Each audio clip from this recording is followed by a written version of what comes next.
আমার ছেলে আমাকে বললো যে পড়াশোনা করতে খুব অসুবিধা হচ্ছে, তুমি যতক্ষণ একটা বাইক কিনে দিচ্ছ। তাই জন্য আমি ওকে বাইক কিনে দিলাম। এটা আমার বাবা হিসাবে একটা কর্তব্য বলে মনে হলো। কি ঠিক করিনি? হ্যাঁ, এটা আপনি ঠিকই করেছেন, ছেলে তো। তারপর আমার ছেলে বলল যে গাড়ি 80-তে চালাতে হবে, 80-তে গাড়ি না চালালে নাকি গাড়ির তেল বেশি খায়।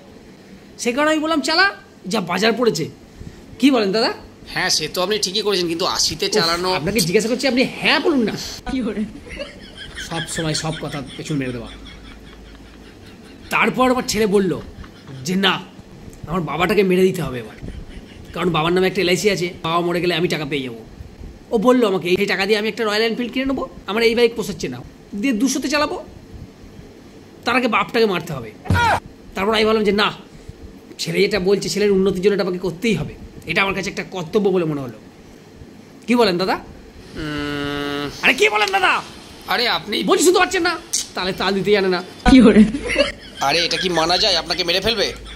হ্যালো বাবু, আগে এই কাকাকে মারতো, তারপর আমি আমার মরার ডেটটা বলছি।